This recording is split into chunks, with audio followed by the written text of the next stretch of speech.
everyone is using their imagination all the time. Yeah? So to give a very simple example of that, at the end of the first half, I'll probably say something like, oh, okay, everyone, let's go and get a cup of tea. Yeah. And immediately when I say that, something will happen inside you, as it were. Something will happen. You'll have a sense of, oh yeah, well, we're going to go out that door. You'll walk that way. You won't walk this way. You'll walk that way. You'll walk towards the tea bar maybe, or you'll go and sit down and you'll expect someone to come with a tray with these cups of hot liquid, and there'll be a whole kind of idea in your mind of what's going to happen. Yeah. In a way, all that is imagination. Yeah? Actually, what happened was I said some words, basically just some noises came out of my mouth. Blah, blah, blah, blah, blah, blah, blah. Some noises of certain kind of frequency, certain kind of amplitude came out of my mouth. The kind of vibrations in the air then sort of set your eardrums vibrating in a certain kind of way. Yeah. That's set off certain kind of neurons firing off in particular ways and sending messages to your brain. And then in your mind, a whole world of meaning was constructed. Yeah. It wasn't there in the air vibrations. It wasn't there in your eardrums just kind of vibrating in a certain kind of way. It happened in your mind. It happened in your imagination. So maybe you have a visual image of the tea break. Maybe it's more a kind of idea of tea break. Maybe it's a kind of feeling about tea break. But sort of something happens where you suddenly know what to do. You know what's going to happen. It sort of starts sparking things off in you. Start thinking, oh, I hope there's biscuits this week, or whatever it is. Yeah. But that's something that happens, arises out of imagination. Can you see what I mean? Yeah, you're kind of making something in your mind. You're kind of making a meaning, making a world in your mind all the time. Yeah, and it's totally kind of threaded into what we think of as our ordinary everyday experience. Even just walking out there to get a cup of tea, there's imagination in that. Yeah? So everyone has imagination, and we're using our imagination all the time, whether we know it or not. And then sometimes imagination kind of happens in wonderful ways. So I'm just going to tell a little story that happened to somebody, which is imagination, I suppose, opening up a doorway to reality, opening up a kind of doorway to, deeper kind of mystery and magic of life. So this is a story that somebody told in a club. So it's not my story. I'm repeating someone else's story, but I think it's okay to repeat it because they told the story in a class like this. So it was somebody who was having a difficult time in their life. They were a bit kind of lost, a bit confused, a bit unconfident, didn't know what their life was about, just felt like, what am I doing? Where am I going? What's it all about?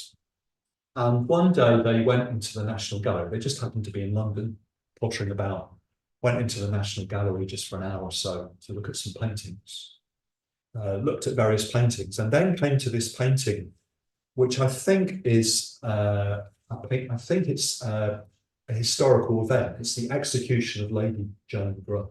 I think that's the painting.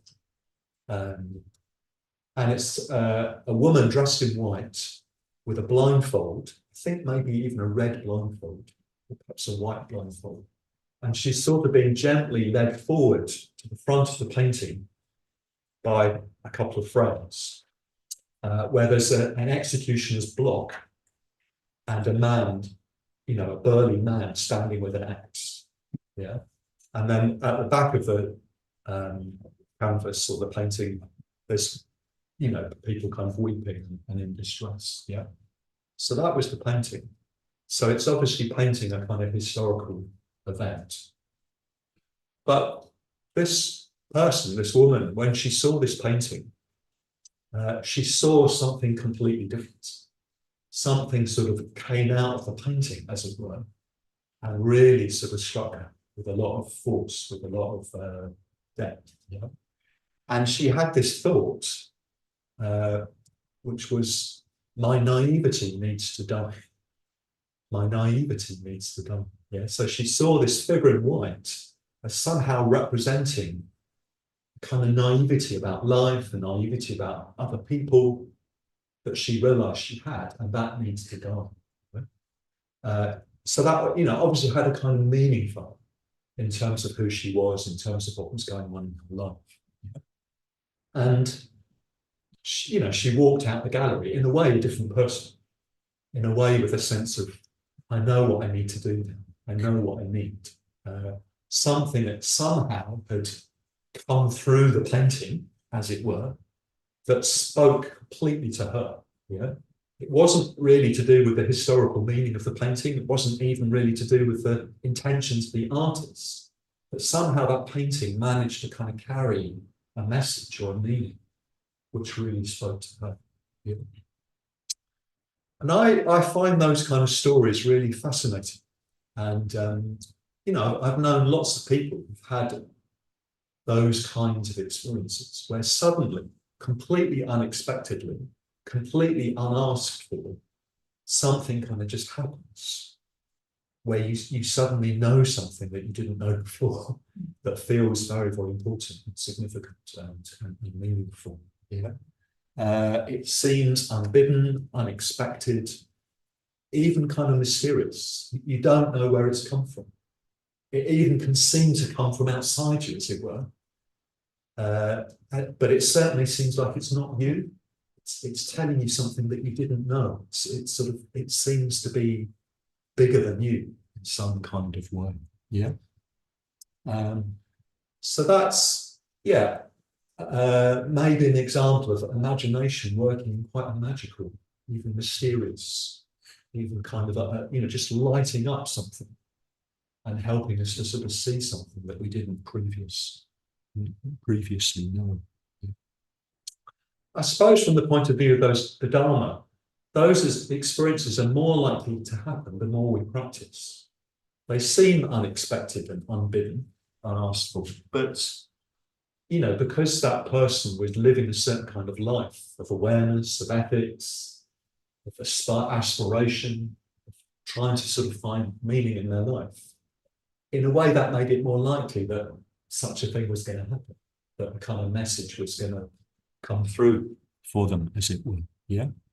So imagination can light up our life in that kind of way, in unexpected ways. Sometimes also in the Buddhist tradition, we use imagination the other way around. Yeah.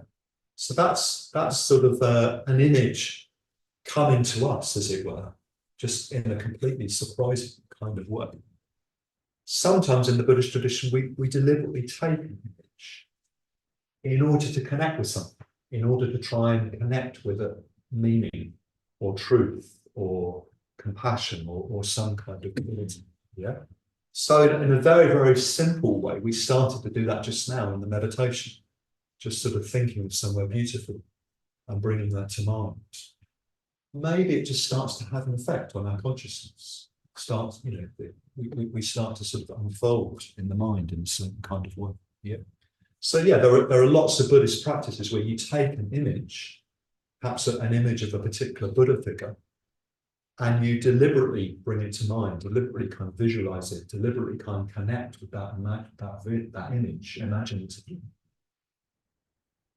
And in so doing, you're trying to sort of align yourself with something. You're trying to allow imagination to sort of light up within you in a certain kind of way. Yeah. So, in a way, that's the theme of today: is using images, using imagination in that kind of creative way to help spark something off, to help us align ourselves with something more real, more true, more helpful. Yeah. And everyone can do this. People do often say, I don't have imagination. Often what that means is they're saying is, I don't have a visual imagination. Yeah, so there is a bit of a problem with the language. The language of imagination is connected to images. And we often talk about visualizing. which, of course, strongly suggests it's vision. It's about seeing images. But imagination can work in lots of different ways. So if I say to you, imagine your best ever holiday, the kind of happiest place that you ever went to, or imagine a holiday that you had once that was a disaster. Probably something happens. Yeah. So it might be an image, it might be a feeling, a body sense, it might be a kind of story that comes to mind. Oh no, remember that hotel? Yeah, like a story, but something probably happens. It may be really hard to describe what's happening. It's rather kind of mysterious, but something happens, something kind of emerges. Yeah, that's imagination. Yeah, just remembering something is imagination. You're kind of conjuring up something that isn't here in a sense. So everyone can do this. And yeah, part of what we're doing in Buddhist practice is we're trying to be conscious of that faculty that we have. And, in a way, to use it well, to use our minds well, to use that natural faculty of imagination for liberation, for awakening, for love and compassion. Yeah. So I'm just going to read a quote. So often quoted quote. And this is making the connection between imagination and empathy. So it's from Shelley, the romantic poet Shelley. I'll just read it. The great secret of morals is love, or a going out of our own nature, and an identification of ourselves with the beautiful, which exists in thought, action, or person, not our own. To be greatly good, we must imagine intensely and comprehensively. We must put ourselves in the place of another and of many others. The pains and pleasures of our species must become our own. Yeah. So to have empathy, we have to have some sense of, what that's like for others. We have to sort of put ourselves in their shoes. Yeah. So empathy and imagination, empathy is imagination. In a way, love is imagination. Metta is imagination. Yeah. An identification of ourselves with the beautiful, which exists in thought, action, and person. Yeah. It's a lovely phrase. Yeah. So yeah, there's a kind of obvious connection between loving kindness, empathy, compassion, and imagination. So the last kind of just general point I want to make before we do a meditation is, you could say there's a spectrum of imagination. Yeah. There's a spectrum of ways in which our imagination works. And it's like a kind of continuous spectrum. But down one end, you've got what I'm calling here fantasy. And then down the other end, you've got what I'm calling here imagination. Maybe even illumined imagination. Yeah. So fantasy is where that faculty of imagination is kind of fueled, maybe by craving, maybe by fear, maybe by ill will. It's fueled and kind of driven by closing off, wanting to control things, wanting to kind of get something.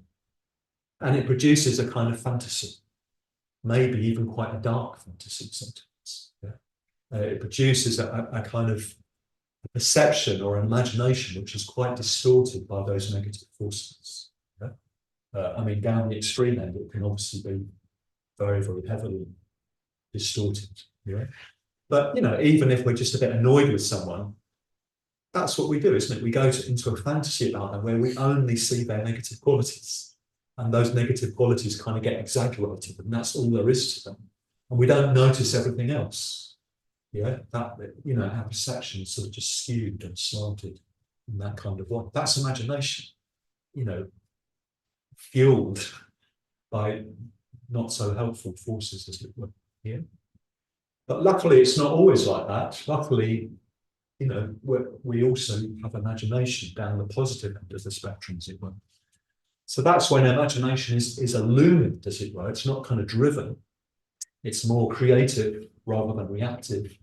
It's illumined by kindness, by love, by contentment, by a sense of connection, by a desire to grow, to let go, to connect with others, and so on. Yeah. So that's imagination illumined by, you know, just wanting to appreciate, wanting to connect, not needing to kind of get anything from the situation. Yeah. So yeah, there's this spectrum of imagination, and in a way you could see the whole Dharma life as trying to move from one end of the spectrum to the other. Yeah. Ultimately to, you know, what we could call illumined in that imagination